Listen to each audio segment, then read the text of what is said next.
Daniel, nice to see you. So how's the squad looking after the international break? Yes, all right. Today, more or less the first time all the players back together.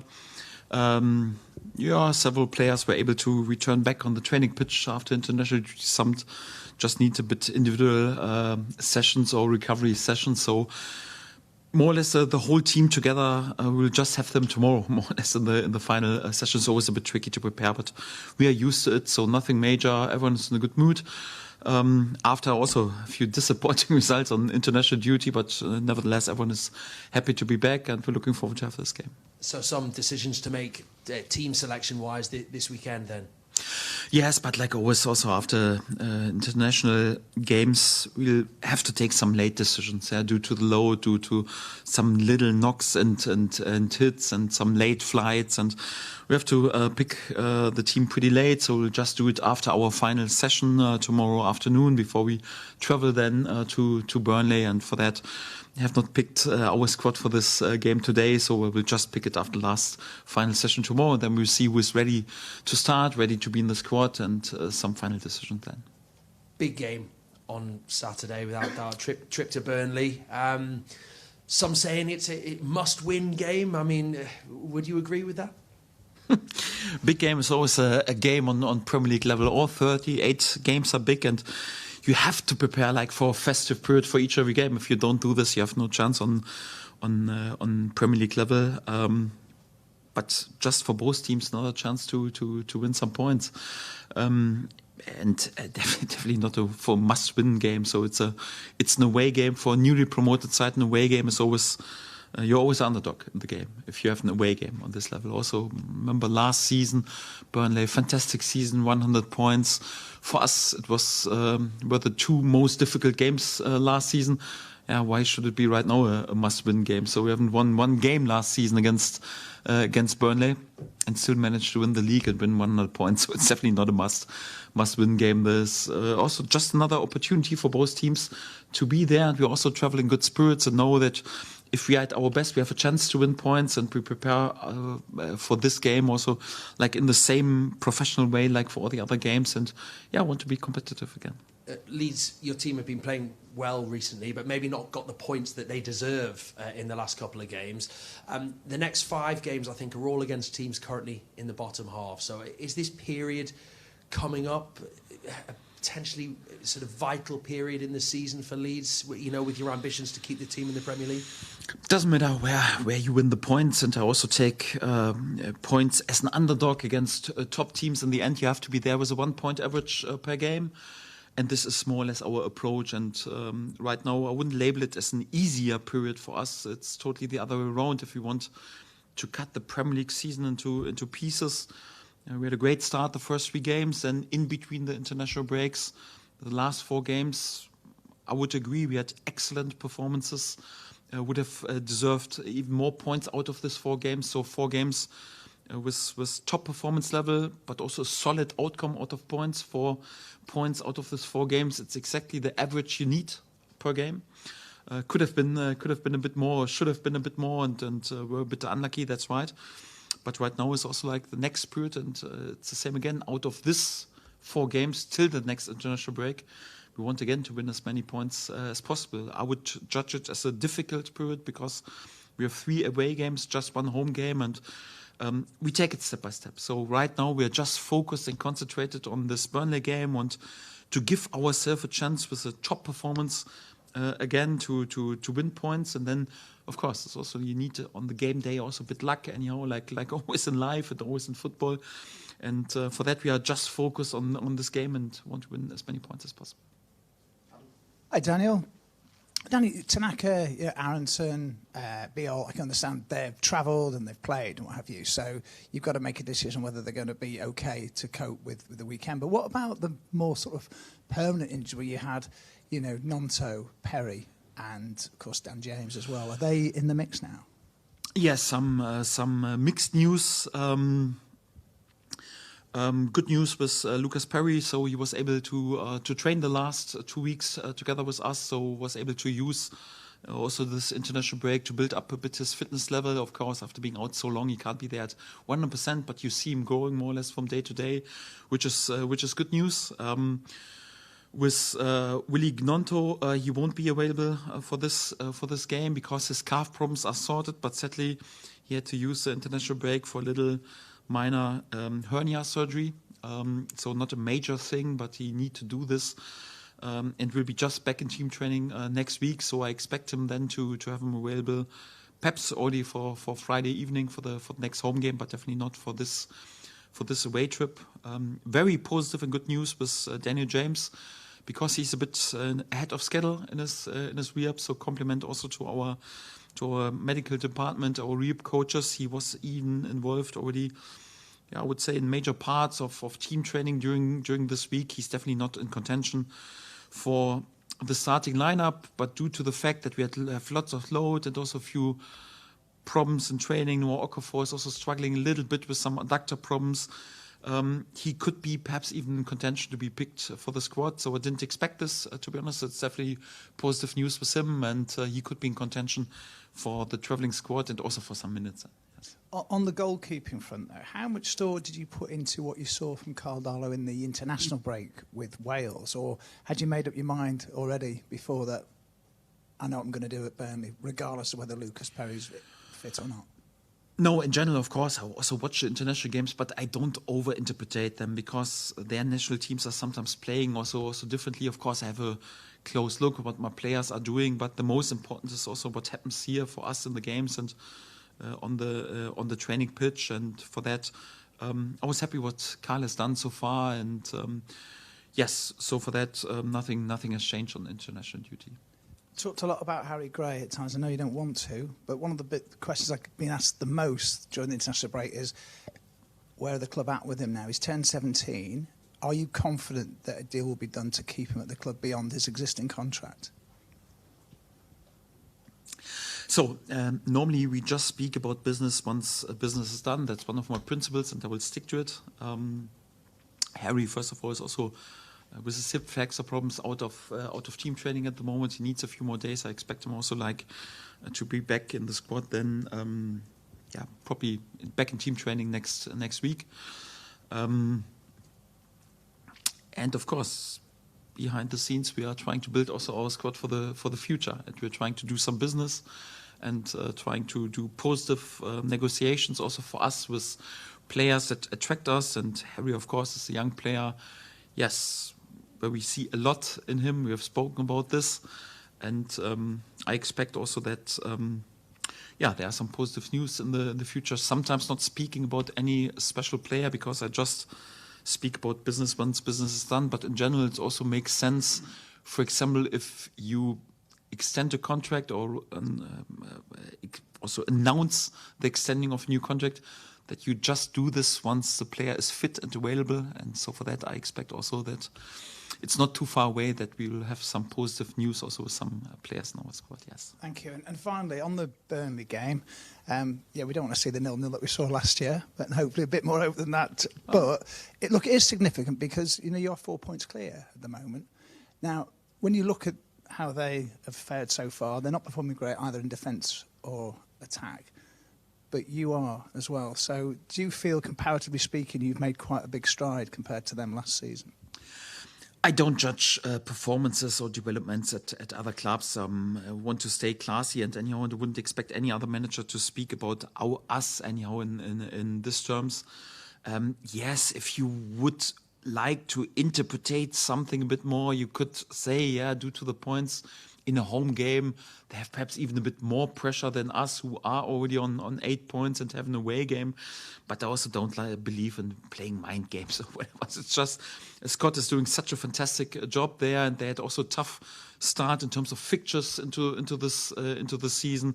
They were competitive in each every game, and I don't expect any easy moments in this game. So I have to say the games where it was also realistic for them to pick up points, home games against the teams who were perhaps not in the best position, they have picked up points. They were competitive in each every game. Quite often the game was decided by one goal.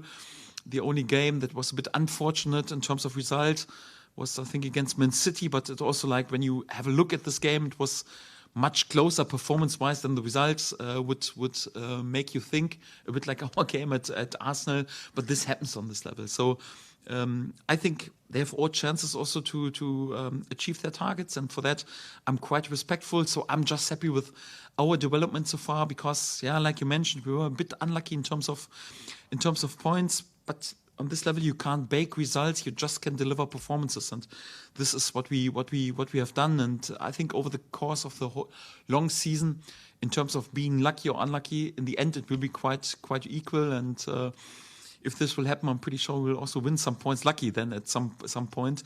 Not that I hope for this at the weekend. I hope that we win some points, but also deserved. Want to be there with a good performance. But again, so Burnley, what they have done also in last season is fantastic. Also good start, especially performance-wise, into the season. And I expect a pretty tight and competitive game. Thank you. Hi, Daniel. I know you wouldn't normally talk about opposition players, but in terms of Jadon Anthony, who I know has got a place in his heart for Leeds United because of how both the club and the fans, I suppose, looked after him when he had a dark time in his life because of his mum, bless him. Is it possible to describe what sort of a person and a player that he is, or at least in his time here? Yes, it's possible. And Jadon has definitely also place in my heart and our heart as well, because he was a fantastic player to work with, a fantastic teammate. Was always great to have him around. It was a joy each and every day to work with him, and his potential was also never in doubt. He was a bit unlucky with a few minor injuries also at our time, and also a bit unlucky because at this time I think we had Chris Summerville on his position in outstanding form. He was player of the season with nearly 20 goals and double figures and assists, and sadly for us it was good, but for Jadon was a bit unlucky that he played more or less on his position. But I've always labeled Jadon as a Premier League player and a top player with great potential, top player and even better human being. It's always great to see him, and my fingers will always be crossed. And fantastic start to the season. Credit to this. Not a surprise for me, not at all. He's a top player with a top attitude. So perhaps not tomorrow, not tomorrow. On Saturday, the fingers are perhaps not crossed, but in all the other games, my fingers are always crossed because he's a fantastic person. Yes. And obviously, you both promoted teams into the Premier League this season. Apart from the obvious of the opposition of a higher quality in the Premier League, what are you finding the biggest difference in the Premier League as compared to last season, apart from the quality of the opposition? A bit less games, which is positive in comparison to the Championship. Much better opponents, much better individual quality of all teams anyhow, which makes it more difficult. So, of course, the Premier League is the best league in the world, the most competitive league. You have to be always at your best, and even if you're there with your very best performance, it's never a guarantee that you can also pick up points. On Championship level, I would say if we are there with a top performance, then there's no chance also for us to lose a game or to just draw a game anyhow. So when we were at the top of our game, it was more or less always the fact that we would win the 3 points. On this level, you can even have your best day, but if you play the likes of Arsenal, Liverpool, Man City, and they have also their best day, and it's also a bit difficult for us. So this is definitely a fact, and you have to adapt to it and have to be realistic about this. But nevertheless, it's great fun and great joy also to play in the best league in the world. And we've also shown that we are definitely have earned the right to play there and are competitive in each and every game wherever we go. And it's great that this club, Leeds United, is back on the top level. Hi, Daniel. I don't know if you managed to catch the mighty Germany struggling against a young, brave Northern Ireland team in the week. I wondered, when it comes to the Premier League this season, what can team spirit do for Leeds United against superior opposition, and what does it look like practically? Yes, football, everything is possible, especially in one game. It's another proof for this. And yes, it's a factor that has to be at our side. We have to be. I know it's difficult, because on Premier League level, more or less each and every player and all the teams are machines.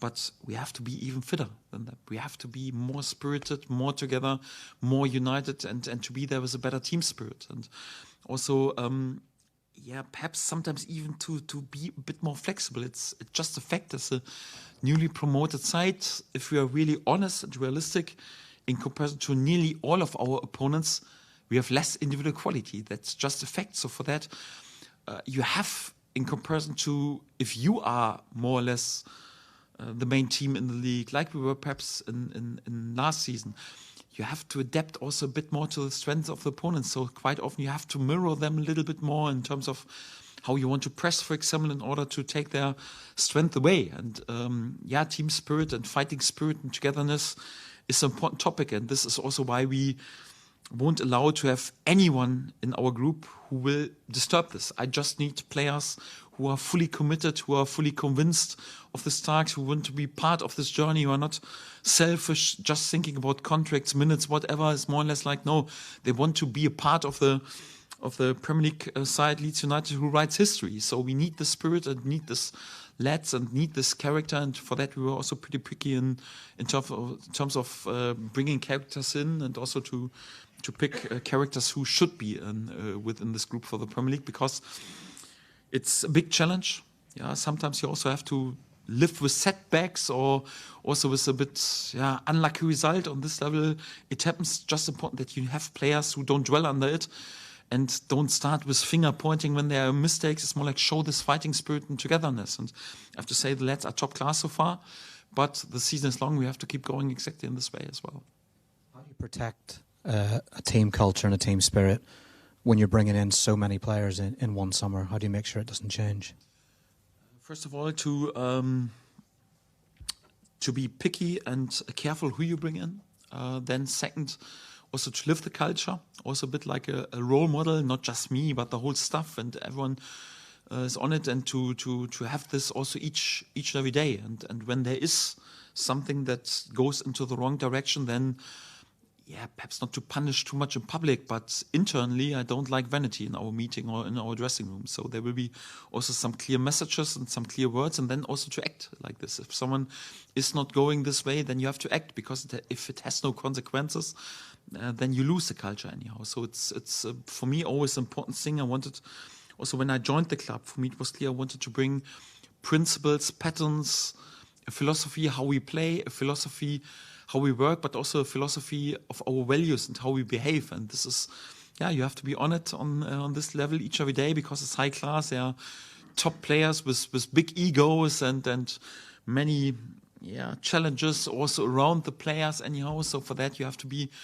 also sometimes strict if needed. It's not like just always an arm around the shoulder. So sometimes you also have to make sure what you want to see, but also credit to them, it was not that often so far during the season that they had to do something in this direction. I think they're exceptional and really pretty unique also in this terms, and it's really a joy to work with this group.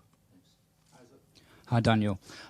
Just on the goalkeeper situation again, obviously it's good that Lucas Perry is back available.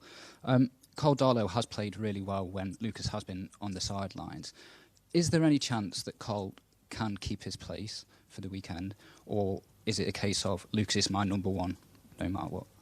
No, the positive thing is definitely that Lucas is back in team training. Of course, we signed him also like with his potential. So it means Lucas has also a good chance. I will just name the squad tomorrow after our last training to be the first time since a while to be back with us on the traveling squad. But definitely not the topic right now for the starting lineup straight away, because his last game is, I think, 7 or 8 weeks ago. So he played the last time in August, and of course he's not, after being out for such a long time, he's not at 100%. It's also not that he has played already 100 games on Premier League level. He's new in this country, came with an injury in pre-season, played then 3 games, and right now is out since more or less a couple of months, at least out without a game. It's good that he's back anyhow. But it's also like good to have him back in training for the last 2 weeks. But on the other hand, many players who are also important for him and his game, were not with us in the last days. And he didn't have any training session with them. So Joe Roden was away, Jaka Biol was away, Gabi Gudmundsson was away, Isnan Padu was away, Ilya Gruev was away, Ao Tanaka was away. So Lucas trained great, but no one of these players who are crucial for him. Centre backs, central midfielders, full backs were with us. So we just have one session more or less with the whole team together tomorrow. And for that, after being for 7 weeks out without a game, not being in his rhythm, new in this country, it's no chance anyhow to be in the starting lineup when you're not there with 100% fitness. The good thing is we can allow ourselves also to do this, because Karl has done so well. In the end of last season, during pre-season, and also in the last 4 games when we needed him. So the advantage of him is more or less he was away also with many of my defensive players. He's in a good rhythm, has played many games for us. I would say really solid, reliable performances, and the players are also used to play with him. So takes also a bit the pressure away from Lucas that he would come in without being fully prepared for such a situation. Right now we have such a quick turnaround, also important game, and also for that it's no chance under these circumstances to be back in the starting lineup. But it's good to have Lucas Perry available. But you can see also fitness-wise he is building from week to week. But before this becomes a topic, we definitely need 1-2 weeks anyhow with the team and also with the whole team to train, and then we can speak about this topic. But for me, it's also never in doubt that Karl will start the game. Yes. Thank you. Speaking about Wales, Rodon obviously scored for Wales the other day. He seems to. You mentioned the other day how his attacking headers have seemed to be more efficient, seemed to just be more on target. Is that something that you have worked on with him specifically in training, or is that something that's just come about naturally? That's one of my achievements here in my reign. I'm most proud of from all what I have achieved here, because from the first day when Joe Rodon walked in, I told him, listen, I won't allow this. Such a guy who's so strong in defensive headers, who is so good with the head, and I look at your goal record, 1,000 game on senior level, 0 goals, I won't work with you anymore. So further on, and I won't start you if you don't improve this. I'm on it each and every day, each every training week. So he has to take so many offensive headers. I'm still not 100% happy with this outcome, but it seems like it works. So sometimes tough love and being strict works. He's improving a lot for us, for Wales. I'm happy with this. So he's developing more and more to become a goal threat, and this is what you have to do. So it's an important topic. I've mentioned and spoke about this so often. So there is always, if you want to achieve something, if you want to win a title, if you want to win a cup, there's always this game that you have to win with set pieces. And this is a mentality that you also need to have as a defensive player. So it's not like, oh, I'm annoyed that I have to do the meters into the opponent's box and then I have to sprint back. I would rather stay lazy at the back and then I don't have to do the meters. Come on, be greedy to score a goal. And this is what he's improving a lot. He's also improving his offensive header technique a lot, and becomes more and more a goal threat right now. And hopefully it continues, and it's important for us. It's a strength that you need to have also as a defensive player right now, also to chip in sometimes with goals out of set pieces. And really, no jokes, one of my proudest achievements, because I thought it would never happen because he was so poor when he arrived. Meanwhile, he is at least solid, I would say. Hi, Daniel. What's your stance on players using external coaches or training beyond your sessions at Thorpe Arch? We know Noah uses a sprints coach, and we saw Jack training in Marbella during the break. It's different to my generation. Our generation, the players earn so much more money than perhaps 20 or 30 years ago. So if they invest in private chefs and private coaches, it's at least money spent senseful. I'd rather have this instead of investing in some unnecessary things, or some stupid things. So it's definitely a good investment to invest in this. The main thing is that they also don't do anything stupid. So I won't allow any individual coach of a player here into our training ground or speak about the program anyhow. So it's what we are doing. Also, like when there are a few days off, they also have a special program from us that they have to do. But if they want also then to use individual coaches, no problem at all. I'm struggling a little bit when they comment too much in the publicly anyhow, but it's also like, yeah, they want to earn money anyhow, so they're Premier League players or Bundesliga players or whatever, they're proper targets anyhow, so for that, of course, they use it, and I don't blame them. Everything's okay as long as everything is professional and also in a sensible way. Good, rather to work a bit too much in order to work not good enough, but the main thing is that the club and the coaches here should always be in control, and this is what I make sure and is a fact. But if anyone wants to do additional work, yeah, better than to hang around in whatever pubs and eating just burgers anyhow, rather additional work. I love this.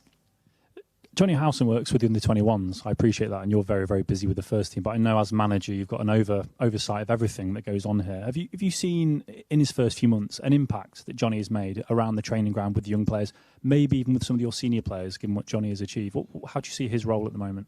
Impact on me, because when I heard the news that we wanted to sign Johnny Howson for our under-21, I said, no, we sign him for the first team. I love him as a player, really. When I joined Norwich, anyhow, I just had him 2 weeks in pre-season. Sadly, we were so much under pressure in financial terms. We had to sell him anyhow. He was such a great lad and such a top player. And I always told him with his quality and his calmness on the ball, he can play till 45. So even sometimes when I watch over to the other pitch and see how smooth he's still on the ball and composed, it's more or less like then I'm a bit tempted to call him up for our training. We had a bit like an in-house friendly also in the international break. I told my players, listen, Johnny Howson, we spoke about how we want to press. He's unpressable. You don't even have to try it. And, he's top class. So don't worry, I won't call him up. But I think to have a lad like him around with his personality, also with his Leeds roots, then as a role model for the young lads, it's a perfect thing that you need to have. So I think it's also an important part and cornerstone of our philosophy to have really our former players involved and also local boys within the club. Anyhow, so of course you just can't run a Premier League side just with local boys anyhow, but whenever it's possible, then also to do this, and it's a joy to have Johnny around. It's for me not possible to watch a training sessions each and every day, and don't see him each and every day and that often, but overall I think it's a really good thing. Thank you. Mark? Hi Daniel. When you talk about generating a team spirit and growing a culture and not allowing vanity in the dressing room, do you think the players see you more as a friend or more as strictly a gaffer? And how hard is it to strike the balance? I don't know. You have to ask them. I wouldn't think they see me as a friend, if I'm honest. But sometimes also a bit like hopefully a friendly advice, or a bit like you. When you have a father in your family, you wouldn't judge him as a friend anyhow, and I've got quite often a similar role. I've spoken about this. If you have to lead a group of 30 players, just 11 are allowed to start. Very often, just 6 are allowed to play 90 minutes. And from this 6, you have 2 or 3 who are playing in their eyes on the wrong position or are criticized too much. Normally, you just have 2 or 3 players who are happy with you, and all the others are in between. Okay, he's all right, or I want to bite in his neck. This is the reality of the manager in modern football. So I would say 27 players of my group who wouldn't call me as a friend, perhaps 2 or 3, but also not as a friend, if I'm honest. But for me, it's important that I have a trustful relationship with them, and that they know I care for them. And even players who are perhaps not in the spotlight or don't play at the moment anyhow, that they know, okay, I care about them, and I know how they feel, and I know why they are disappointed, and I take care that I give my whole capacity and also whole concentration also in order to improve them and provide them also good knowledge. Not like the main man, whatever, the captain who is at the moment in the spotlight, I'm just concentrate on him. I hopefully also work with number 28, 29 at the moment, or players who are perhaps even injured, really concentrate and focus.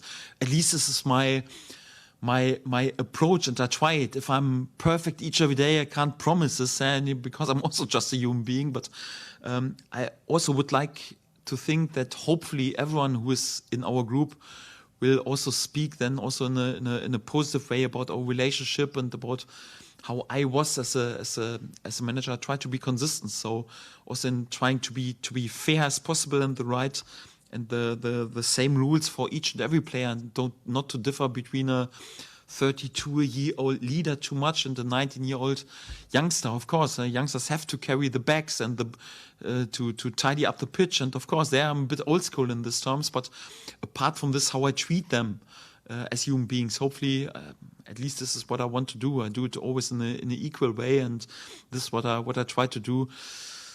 How they would describe me, probably more strict than a friend, I would say, but you have to ask them.